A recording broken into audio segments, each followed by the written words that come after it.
कि ये रूल, ये कानून, ये धारा ये चलती रहेगी।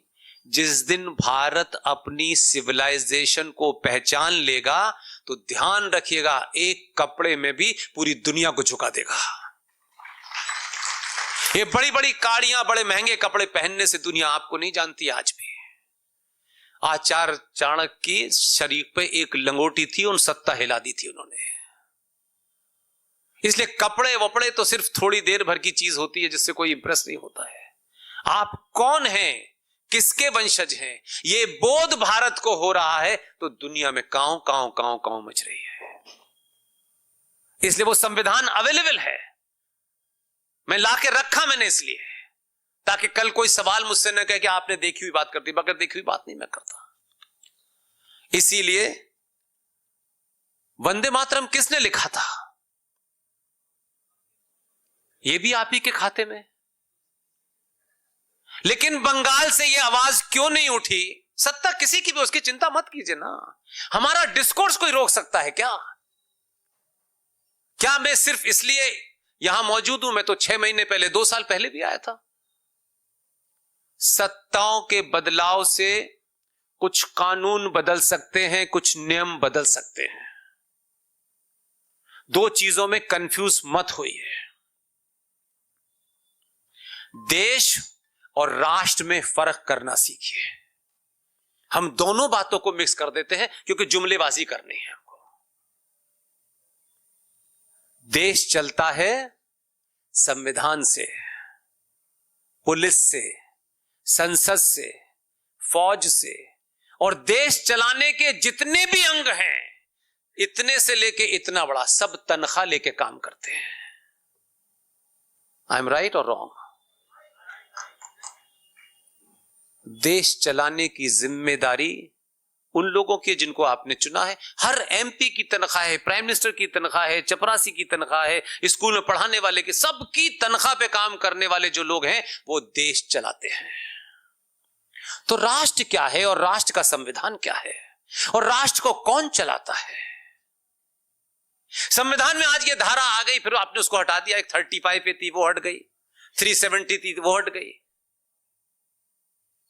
राष्ट्र चलता है आपकी आस्थाओं से, मान्यताओं से, परंपराओं से, सरोकारों से, और वो हजारों साल तक नहीं बदलते। राम की पूजा कैसे होगी, किस तरह से होगी, ये कोई संविधान और संसद तय नहीं कर सकते। इसलिए मैं उस बात पे आना चाहता हूं जहां मुझे जाना है। राम के मंदिर में पूजा कब होगी, कैसे भोग लगेगा, ये मेरा पुजारी तय करेगा, संसद में नहीं तय करेगी।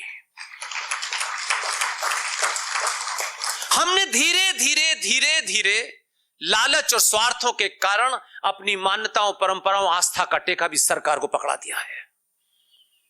इसलिए हमारे जो डिस्कोर्स में जो मुद्दे होने चाहिए थे, ये ब्राह्मणों का मुद्दा है, ये ठाकुरों का मुद्दा है, ये दलितों का मुद्दा है, ये इस पार्टी का मुद्दा है, माफ करना मेरे भाई,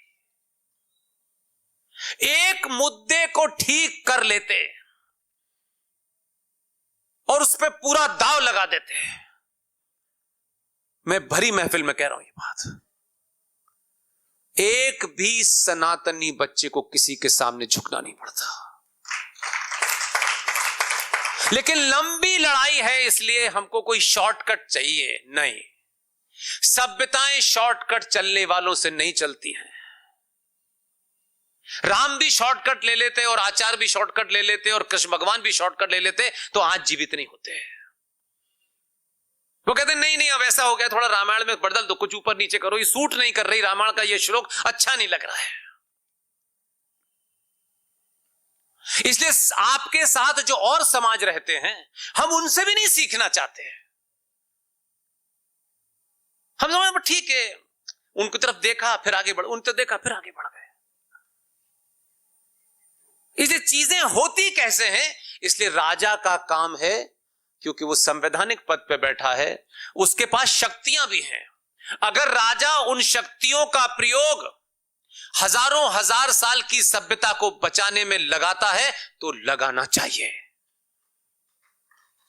और राजा जब ऐसा करे तो राजा को इतनी जोर जोर से हर जगह उस बात की चिल्ला चिल्ला के कहिए कि राजा को लगे कि मेरा समाज जो मैं कर रहा हूं उससे इस समाज को समझ में आ रहा है, तो राजा जबरदस्त रिस्क ले सकता है। अब मैं आपको बताता हूं, यह बात अलग है कि राम मंदिर का जिक्र इस वक्त बड़े कष्टदायी, बड़ा पीड़ादायी कारणों से हो रहा है, और इत्तेफाक से आज की सभा भी जिन दो नौजवानों ने उस उम्र में जब लोग दुनिया फतेह करने की सोचते हैं, मुझे तो उनकी बहन ने बताया कैसे कैसे रिजर्वेशन से गए, फिर वहां गए, यहां गए, इतनी लंबी कहानी तो मुझे पता नहीं थी। वो भी 20 साल और 23 साल की उम्र में, उनके भी जिंदगी के ख्वाब होंगे। कोई ऐसा नहीं था कि जहाज में बैठ के जा रहे थे चलो तफरी है, इतने कष्टों के बाद वहां गए, और वहां जो भी कुछ हुआ उसको मैं क्या विस्तार में बताऊंगा। एक ट्रस्ट उनके नाम पे बनाया गया है, उसके माध्यम से ये गोष्ठी हो रही है। ये ट्रस्ट का काम है कि सिर्फ ये एसी के कमरों में सिर्फ गोष्ठियां थक न रहे। इन दोनों ने क्या किया, कैसे किया, ये चौराहे चौराहे बताइए, बंगाल के बाहर बताइए।